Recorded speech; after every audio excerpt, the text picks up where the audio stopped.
બનાવી દીધું? હો બેટા જો મસાલેદાર દહીં ભીંડી તૈયાર. દહીં ભીંડી. ઓહો. જો પહેલા આમાં કાઢ્યું, આ નાનું પડ્યો એમ કરીને બાજુવાળામાં કાઢ્યું, પછી વિડીયો પૂરો કર્યો એટલે પાછું મૂક્યું.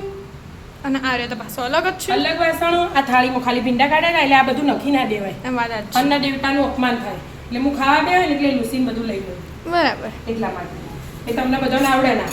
તમે તો તું કીધું મમ્મી લાય વાસણ ઘસવા બેસી જો, હું ના પાડી કે હાલ ના બેસ. કેટલા બધા વાસણો. હા બધો એમ વિડીયો બનાવે ને. એ નહીં બધા એમ કોઈ તમે તો કોઈ કોમ જ નહીં કરતા. તમે તો મહેનત જ. વિડીયો બનાવો એટલે વિડીયો બનાવીને હાથે કચરા પોતા વાસણ અને એમાં માર બંને છોકરીઓ માર હાથે ને હાથે કોમ કરાવું તારે. વાસણો એમાં જેટલો વિદ્યા તો થાય જાય એટલે વિદ્યા તો ઘરે હોય ના, પણ એના તો હાથે ને હાથે જ હોય. બધું કટિંગ કરવામાં પછી વઘારે કયો એના હોય બધા એવી રીતે બધી જગ્યાએ એના હાથે જ હોય, પણ એ દેખાતી નહીં કેમેરામાં એટલે. બોલો.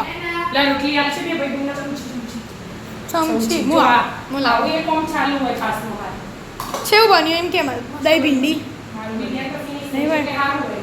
સારું બન્યું આ સાંજ સાગર ઓકે સાથે કેરીનો રસ. અને વિદ્યા નાટક ના કરે ને અને ખાઈ લે ને એટલે સારું હોય એમ સમજી લેવાનું. બરાબર.